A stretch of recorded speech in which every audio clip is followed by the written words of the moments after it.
നമസ്കാരം. തെന്നിന്ത്യയിൽ നിരവധി ആരാധകരുള്ള പ്രിയപ്പെട്ട ദളപതിയാണ് വിജയ്.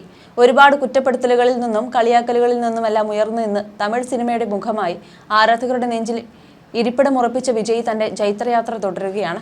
താരത്തിന്റെ ഓരോ സിനിമ റിലീസും ആരാധകർക്ക് ആഘോഷമാണ്. അങ്ങ് തമിഴ്നാട്ടിൽ മാത്രമല്ല, ഇങ്ങ് കേരളത്തിൽ വരെ വിജയ്ക്ക് ആരാധകർ ഏറെയാണ്.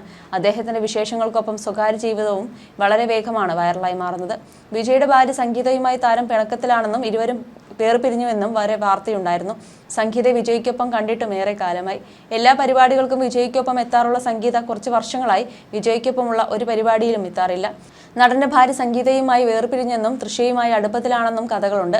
അടുത്തിടെ നടി കീർത്തി സുരേഷിന്റെ വിവാഹത്തിൽ പങ്കെടുക്കാൻ താരങ്ങൾ ഒരുമിച്ച് പ്രൈവറ്റ് വിമാനത്തിൽ വന്നിറങ്ങിയതിന്റെ ദൃശ്യങ്ങൾ സോഷ്യൽ മീഡിയയിലൂടെ വൈറലായിരുന്നു. ഇതിനോടനുബന്ധിച്ച് നിരവധി കെട്ടുകഥകളും പുറത്തുവന്നു. ഇപ്പോഴത്തെ വിജയെക്കുറിച്ച് സത്യരാജിന്റെ മകൾ ദിവ്യ സത്യരാജ് വെളിപ്പെടുത്തിയ ചില കാര്യങ്ങൾ കേട്ട് അന്തം വിട്ടിരിക്കുകയാണ് ആരാധകർ.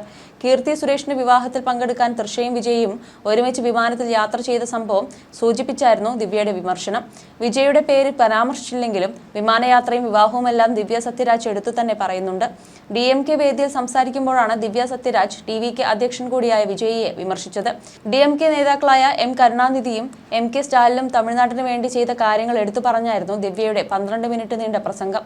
DMK സർക്കാരിലെ ഹിന്ദുമതകാര്യങ്ങൾക്കുള്ള മന്ത്രി ശേഖർ ബാബുവിന്റെ പ്രവർത്തനവും ദിവ്യ എടുത്തു പറഞ്ഞു. ഉദയനിധി സ്റ്റാലിന്റെ പ്രവർത്തനങ്ങൾ സൂചിപ്പിക്കവെയാണ് വിജയിയെ ദിവ്യ വിമർശിച്ചത്. ഉദയനിധി സ്റ്റാലിനെ കുറിച്ച് സംസാരിക്കുന്നത് പോലും അഭിമാനമാണ്. AC കാരവാനിൽ മാത്രം ഇരിക്കുന്ന നേതാവല്ല അദ്ദേഹം. സുഹൃത്തിന്റെ വിവാഹത്തിന് മറ്റൊരു സുഹൃത്തിനൊപ്പം യാത്ര ചെയ്ത വ്യക്തിയുമല്ല. ഉദയനിധി സ്റ്റാലിൻ അത്തരം വഷളനായ രാഷ്ട്രീയക്കാരനല്ല. കഠിനാധ്വാനവും അച്ചടക്കത്തോടെ ചുമതല നിർവഹിക്കുന്ന വ്യക്തിയാണ് ഉദയനിധിയെന്നും ദിവ്യ പറഞ്ഞു. അടുത്തിടെ മാധ്യമപ്രവർത്തകൻ ചെഗുവേര സംസാരിച്ച കാര്യങ്ങളും വൈറലായിരുന്നു. വിവാഹമോചനത്തിന് വേണ്ടി വിവാഹം കഴിക്കാൻ തനിക്ക് കഴിയില്ലെന്നാണ് തൃഷ പറഞ്ഞിട്ടുള്ളത്. ഇനിയും വിവാഹിതയാവാത്തതിനെ കുറിച്ച് നടിയുടെ അഭിപ്രായം ഇങ്ങനെയായിരുന്നു. ഈ വാക്കുകൾ ഒരു ലിഖിതത്തിൽ ആലേഖനം ചെയ്തു വെക്കേണ്ടി വരും. എന്തിനാണ് ഈ പ്രായത്തിൽ അങ്ങനെ ഒരു തത്വചിന്തയുടെ ആവശ്യം? ഇപ്പോൾ വിജയ് മറ്റൊരു സ്ത്രീയുടെ ഭർത്താവാണ്. തൃഷ കൂടെ അഭിനയിക്കുന്ന നടി മാത്രം. അങ്ങനെയുള്ളപ്പോൾ വിജയുടെ പിറന്നാൾ ദിനത്തിൽ തൃഷയുടെ പോസ്റ്റ് എന്തായിരുന്നു? മറ്റൊരു സ്ത്രീയുടെ ഭർത്താവിനോട് എന്നേക്കും സ്നേഹം ഉണ്ടെന്നാണ് തൃഷ പറഞ്ഞത്. അങ്ങനെ പറയുന്നതിലൂടെ സമൂഹം അവരുടെ ബന്ധത്തെ എങ്ങനെ കാണുമെന്നാണ് വിചാരിക്കുന്നതെന്നും ചെഗുവേര ചോദിക്കുന്നു. വിജയ് ഭാര്യയുമായി 4 വർഷമായി വേർപിരിഞ്ഞിട്ടെന്നും ഈ 4 വർഷമായി രഹസ്യമായി തൃശ്ശയുമായി പ്രണയത്തിലാണെന്നും ആണ് പലരും പറയുന്നത്. മാത്രമല്ല, വിജയുടെ വിവാഹമോചനത്തിന് കാരണം തൃശ്ശയോടുള്ള അടുപ്പമാണെന്നും ഇവർ ചൂണ്ടിക്കാണിക്കുന്നു. കുറച്ചു നാളുകൾക്ക് മുൻപ് സുജി ലീക്സിലൂടെ പ്രസിദ്ധി നേടിയ ഗായിക സുചിത്രയുടെ വെളിപ്പെടുത്തലും വൈറലായിരുന്നു.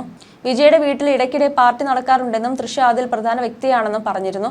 മാത്രമല്ല, ഒരു ദിവസം തൃഷ മദ്യപിച്ച് വിജയുടെ വീട്ടിൽ ഗേറ്റിന്റെ അടുത്ത് വന്ന് ഡാൻസ് കളിച്ചുവെന്നും സുചിത്ര പറഞ്ഞിരുന്നു. ഇതെല്ലാം തന്നെ ഇവർ പ്രണയത്തിലാണെന്നുള്ള കാര്യത്തിന് ആക്കം കൂട്ടുന്ന കാര്യമായിരുന്നു. തൃഷ ഇനിയും വിവാഹിതയാവാതെ നിൽക്കുന്നതിന്റെ കാരണം വിജയാണെന്നും തുടങ്ങിയ താരങ്ങൾക്കെതിരെ ഗുരുതരമായ ആരോപണങ്ങളാണ് ഉയർന്നു വരുന്നത്. തൃഷയും വിജയും എന്നും ഒരുമിച്ചിരിക്കാനാണ് എല്ലാവരും ആഗ്രഹിക്കുന്നത്. അതുകൊണ്ട് റിലേഷൻഷിപ്പ് ഏത് തരത്തിലുള്ളതാണെന്ന് വെളിപ്പെടുത്താൻ ഇരുവരും തയ്യാറാവണമെന്നാണ് ആരാധകർ താരങ്ങളോട് ആവശ്യപ്പെടുന്നത്. തൃഷ ആ ചിത്രം പുറത്തുവിട്ടത് ഇവരുടെ ബന്ധം പറയാനാണെന്നും ആരാധകർ പറയുന്നു. വർഷങ്ങൾക്ക് മുമ്പ് വ്യവസായി വരുൺ മന്യനുമായി തൃഷയുടെ വിവാഹ നിശ്ചയം കഴിഞ്ഞിരുന്നു. എന്നാൽ പിന്നീട് ഇരുവരും ഈ വിവാഹം വേണ്ടെന്ന് വെച്ചു. പിന്നീട് ഒരു വിവാഹത്തിന് നടി ഇതുവരെ തയ്യാറായിട്ടുമില്ല. വിവാഹമോചനത്തിൽ താൻ വിശ്വസിക്കുന്നില്ലെന്നും അനുയോജ്യമായ ആളെ കണ്ടാലേ വിവാഹം കഴിക്കുമെന്നുമാണ് അവിവാഹിതനായി തുടരുന്നതിനെക്കുറിച്ച് ഒരിക്കൽ തൃഷ പറഞ്ഞത്. അടുത്തിടെ ചിയാരു ബാലു എന്ന സിനിമ നിരൂപകൻ തൃഷയെക്കുറിച്ച് പറഞ്ഞ കാര്യങ്ങളും ചർച്ചയായിരുന്നു. തൃഷയുടെ പണത്തിനു വേണ്ടി താരത്തിനെ വിവാഹം ചെയ്യുന്നതിൽ നിന്നും അമ്മയാണ് തടയുന്നത് എന്നായിരുന്നു ചിയാറു ബാലു പറഞ്ഞിരുന്നത്. എന്നാൽ തൃഷയുടെ അമ്മ പറഞ്ഞത്, അവളൊരു അഭിനേത്രിയാണ്, പക്ഷേ അവൾ വിവാഹം ചെയ്യണമെന്നും കുട്ടികളെ വളർത്തണമെന്നും എനിക്ക് ആഗ്രഹമുണ്ട്. ഉടൻ തന്നെ അവളുടെ വിവാഹത്തെക്കുറിച്ചുള്ള വിവരം പുറത്തു വരുമെന്നായിരുന്നു അന്ന് പറഞ്ഞത്. അതിനുശേഷം പ്രശസ്ത നിർമ്മാതാവും കോടീശ്വരനുമായ വരുൺ മന്യനുമായി വിവാഹ നിശ്ചയം നടന്നു. എന്നാൽ 2 കുടുംബങ്ങൾക്കിടയിൽ ഉണ്ടായ പ്രശ്നങ്ങളെ തുടർന്ന് ആ ബന്ധം വിവാഹത്തിലേക്ക് എത്തിയില്ല. മാതാപിതാക്കൾ തീരുമാനിച്ച പക്ക അറേഞ്ച്ഡ് മാരേജ് ആയിരുന്നു. മുതിർന്നവർ തന്നെയാണ് ഈ വിവാഹവും മുടക്കിയതും എന്നായിരുന്നു ഇതുമായി ബന്ധപ്പെട്ട് തൃഷയുടെ അമ്മ അന്ന് സംസാരിച്ചത്. ഇതിനുശേഷം തെലുങ്ക് നടൻ റാണ ദഗുപതിയുമായി തൃഷ പ്രണയത്തിലായി. ഇരുവരും പൊതുവേദികളിലെല്ലാം ഒരുമിച്ചെത്താറുണ്ടായിരുന്നു. റാണയും തൃഷയും ലിവിംഗ് ടു ദ റിലേഷൻഷിപ്പിലായിരുന്നു. ആ പ്രണയവും വിവാഹത്തിലെത്തിയില്ല. പിന്നീടാണ് തൃഷ തന്റെ ബാല്യകാല സുഹൃത്തായ സിംബുവുമായി അടുത്തത്. എന്നാൽ തൃഷയുമായി പ്രണയത്തിലാണെന്ന് സിംബു എവിടെയും പറഞ്ഞിട്ടുമില്ലെന്ന് അദ്ദേഹം പറയുന്നു. തുടർച്ചയായി പ്രണയങ്ങൾ പരാജയപ്പെട്ടതാകാം തൃഷ പിന്നീട് ഒരു വിവാഹത്തിന് തയ്യാറാകാത്തതെന്നും ചിയാറു ബാലു പറയുന്നു. മാത്രമല്ല, പൊതുവെ ടോളിവുഡ് ആക്ടേഴ്സിന്റെ കുടുംബത്തിലേക്ക് വിവാഹം കഴിച്ചു പോകുന്നത് അത്ര എളുപ്പമല്ല. എന്ത് തീരുമാനമാണെങ്കിലും അവർ കുടുംബം ഒരുമിച്ചാണ് കാര്യങ്ങൾ തീരുമാനിച്ചുറപ്പിക്കുന്നത്. അങ്ങനെ റാണയിൽ നിന്ന് തൃഷയെ പൂർണ്ണമായും അകറ്റുകയും തെലുങ്ക് സിനിമകളിൽ നിന്ന് മാറ്റി നിർത്തുകയും ചെയ്തു. മാത്രമല്ല ഹൈദരാബാദിലേക്കുള്ള വരവും അവസാനിപ്പിച്ചു എന്നാണ് ചിയാർ ബാലു പറയുന്നത്.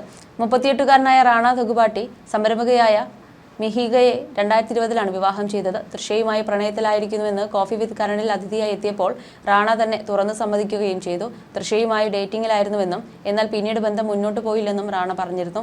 കരിയറിലെ തിരക്കുകളാണത്രേ ഇരുവരുടെയും ബന്ധത്തെ ബാധിച്ചത്. തൃഷ താമസിക്കുന്നത് ചെന്നൈയിലാണ്, റാണ ഹൈദരാബാദിലും. സിനിമാ തിരക്കുകൾ മൂലം രണ്ടുപേർക്കും പരസ്പരം കാണാൻ പറ്റാത്ത സാഹചര്യമുണ്ടായി. പ്രണയത്തിൽ വിള്ളൽ സംഭവിക്കുകയായിരുന്നുവെന്നാണ് അദ്ദേഹം പറഞ്ഞത്.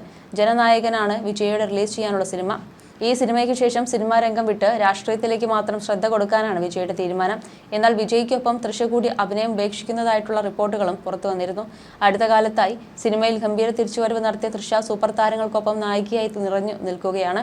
മണിരത്നം സംവിധാനം ചെയ്ത പൊന്നിയിൻ സെൽവൻ എന്ന സിനിമയിൽ ഗംഭീര പ്രകടനമാണ് നടി കാഴ്ചവെച്ചത്. അതുപോലെ കൈനിറയ സിനിമകളാണ് തൃഷയെ തേടിയെത്തുന്നത്.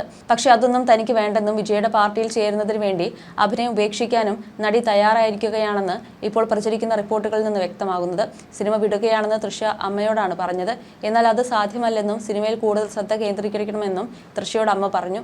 എന്നാൽ അമ്മയുടെ വാക്കുകൾ മറികടന്ന് തൃഷ സിനിമ വിടാൻ തീരുമാനിച്ചതായാണ് റിപ്പോർട്ടുകൾ. എന്നാൽ ഇത് വിശ്വസിക്കാൻ ആരാധകർക്ക് സാധിച്ചിട്ടില്ല. സിനിമയിൽ നിന്ന് നല്ലൊരു ഇടവേള എടുത്ത തൃഷ ഇപ്പോൾ വിജയ ചിത്രങ്ങളിലൂടെ മുൻനിരയിൽ തിളങ്ങി നിൽക്കുകയാണ്. ഈ ഒരു സാഹചര്യത്തിൽ ഒരിക്കലും തൃഷ ഇത്തരത്തിലൊരു തീരുമാനത്തിൽ എത്തില്ലെന്നാണ് ആരാധകർ പറയുന്നത്. തമിഴ് താരമെന്ന് അറിയപ്പെടുമ്പോഴും മലയാള ബന്ധം കൂടിയുണ്ട് തൃഷയ്ക്ക്. പാലക്കാട്ടെ അയ്യർ ഫാമിലിയാണ് തൃഷയുടെ മാതാപിതാക്കൾ ജനിച്ചു വളർന്നത്. തൃഷയുടെ അച്ഛൻ കൃഷ്ണനും അമ്മ ഉമയും ഏറെ നാൾ ജീവിച്ചത് പാലക്കാട്ടെ കൽപ്പാത്തിയിലാണ്. പിന്നീടാണ് ഇവർ ചെന്നൈയിലേക്ക് താമസം മാറിയത്. പ്രിയദർശനാണ് ആദ്യമായി തൃഷയെ സിനിമയിലേക്ക് പരിചയപ്പെടുത്തുന്നത്. പ്രിയദർശന്റെ ലേസ ലേസ എന്ന ചിത്രത്തിന് വേണ്ടിയാണ് തൃഷ ആദ്യമായി കരാർ ഒപ്പിടുന്നത്.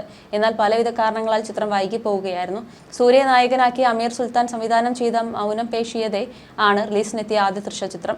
നിവിൻ പോളിയെ നായകനാക്കി ശ്യാമപ്രസാദ് സംവിധാനം ചെയ്ത ഹേയ് ജൂഡ് എന്ന ചിത്രത്തിലൂടെ മലയാളത്തിലും തൃഷ അരങ്ങേറ്റം കുറിച്ചു. ക്രിസ്റ്റൽ ആൻ എന്ന ആംഗ്ലോ ഇന്ത്യൻ കഥാപാത്രത്തെയാണ് തൃഷ ചിത്രത്തിൽ അവതരിപ്പിച്ചത്.